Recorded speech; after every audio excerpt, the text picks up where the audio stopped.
Somewhere in the frozen heart of Europe, 60,000 years ago, someone opens their eyes. It's dark. The air is so cold it stings the inside of the nose.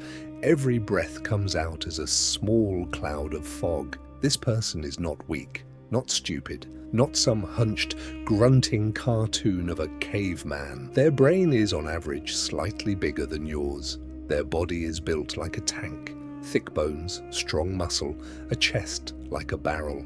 Their kind has already survived winters like this one for over 300,000 years in a Europe covered in ice sheets and roamed by giant rhinos and cave lions. This is a Neanderthal.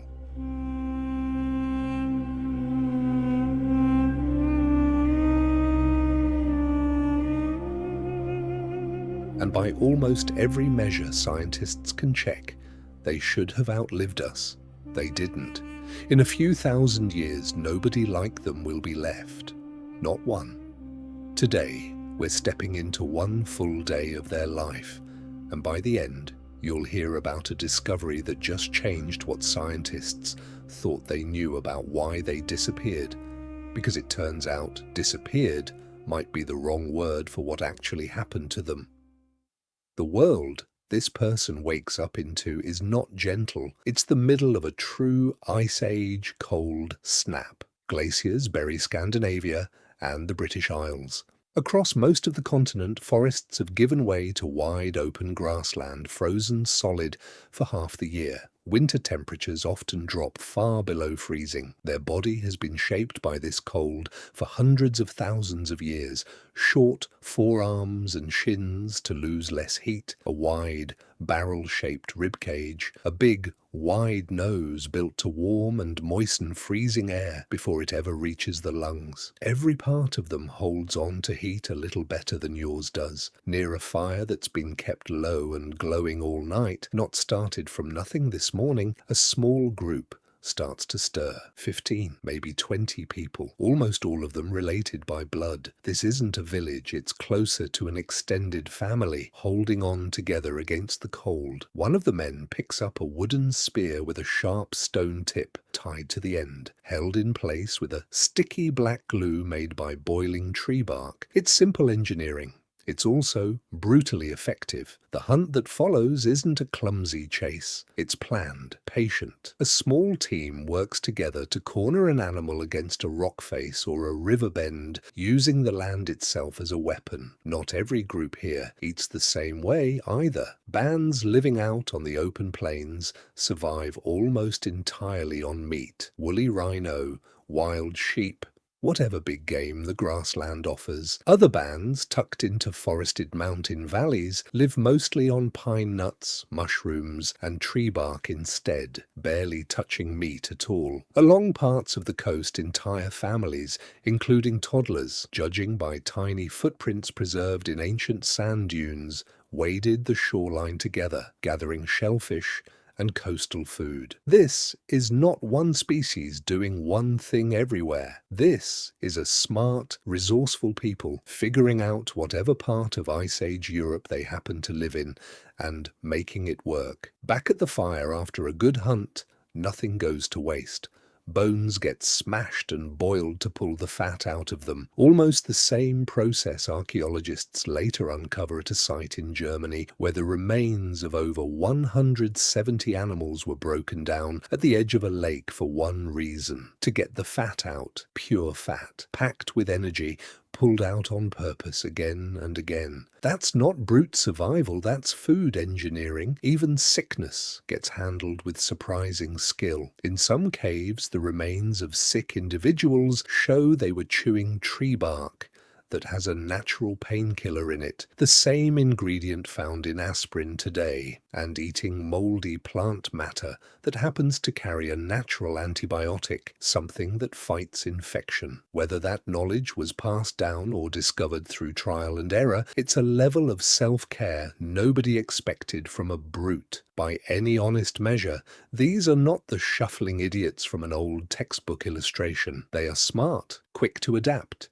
able to figure out a harsh world and make a living out of it. For a moment, the story looks simple, tough, clever survivors, built for the Ice Age, doing exactly what's needed to make it through one more winter. That's the moment right before everything gets more complicated. Here's the problem. The same body that made them so tough came with a brutal price tag.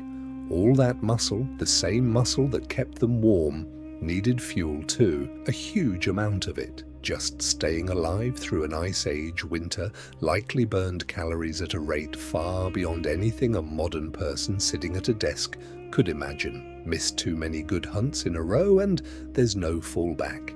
No stored grain, no trade network to lean on, just the next kill, or nothing. And that fat they were so carefully pulling from every bone, that wasn't a luxury.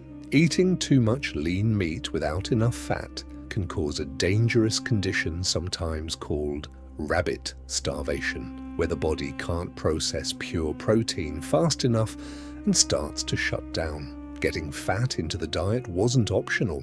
It was survival math. Then there's the hunting itself. Their spears weren't thrown from a safe distance most of the time. Damage on ancient animal bones, including a horse shoulder blade found in England with a spear-shaped puncture wound, suggests a lot of these kills happened up close, almost hand to hand, against an animal that could easily kill a person back. That closeness leaves a mark. When scientists studied the skeletons of these people, the pattern of broken and healed bones looked less like ordinary hunter-gatherers and more like the injury record of professional rodeo riders, repeated injuries to the head, neck, and upper body over and over across a lifetime.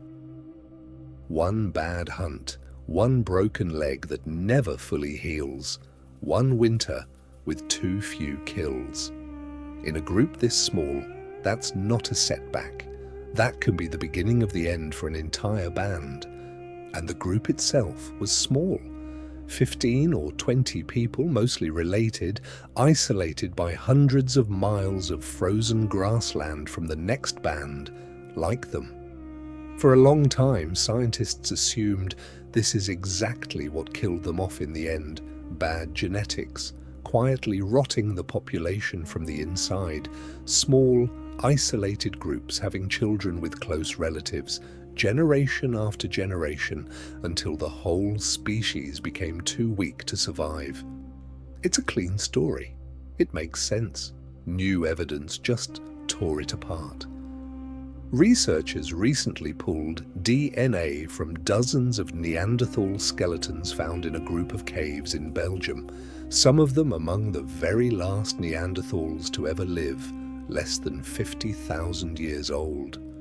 What they found didn't fit the inbreeding story at all. These individuals were genetically healthy, well connected to other distant Neanderthal groups, not the small inbred leftover of a dying population everyone expected, and they still vanished within a few thousand years anyway. So if it wasn't rot from the inside, what actually happened? The answer came from a separate study, one that tracked the DNA history between Neanderthals and our own ancestors across a staggering 200,000 years. Using a new tool for reading DNA, researchers found that contact between the two groups wasn't a single dramatic meeting. It happened in repeated waves, over and over, stretching back 250,000 years. And the single largest wave of contact, the point where Neanderthals and incoming modern humans were having children together the most, happened almost exactly 50,000 to 60,000 years ago, which means the person who woke up shivering at the start of this video may have been living through the opening chapter of the very event that would erase their species from the map. Not with weapons, not with war, with numbers and with having children together. That same research lowered the total number of Neanderthals who could still have children across the entire species to somewhere around 2,400 people total. For comparison, that's a smaller population than some endangered animals have today. Modern humans, on the other hand, were arriving in far greater numbers, spreading fast, and repeatedly having children with the Neanderthal groups they crossed paths with, generation After generation, small amounts of Neanderthal ancestry got folded into a much larger, much faster growing population of modern humans. And in the other direction, Neanderthal groups slowly absorbed modern human ancestry back into their own shrinking gene pool too. A two-way flow, not a one-sided invasion. Over enough generations, whatever made someone genetically Neanderthal simply got mixed in until you couldn't spot it anymore. Not wiped out in a single violent stroke, worn down the way waves slowly erode a beach, one small wave at a time, until the shape of what used to be there is gone. That's why more and more researchers are quietly dropping the word extinction altogether. They prefer a different word, absorbed. Think about what that actually means.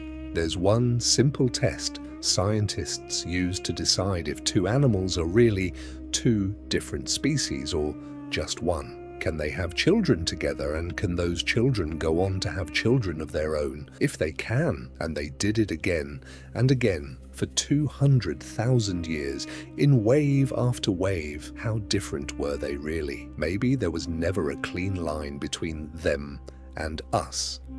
Maybe there was just one restless, wandering family of humans that split apart, wandered down two separate paths across a frozen continent, and then quietly found its way back together.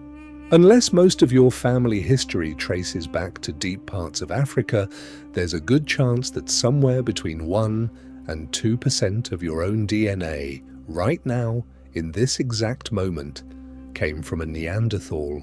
It's not a fossil. It's not ancient history sitting behind glass in a museum. It's active. Some of it shapes your immune system. Some of it may influence how your body handles pain, certain diseases, even certain viruses. It is running quietly in the background of your own body right now while you watch this. The person who woke up shivering in that freezing shelter 60,000 years ago never really finished disappearing. Some part of them is still folded into the blood of billions of people alive today, forgotten, unrecognized, impossible to tell apart from anyone else.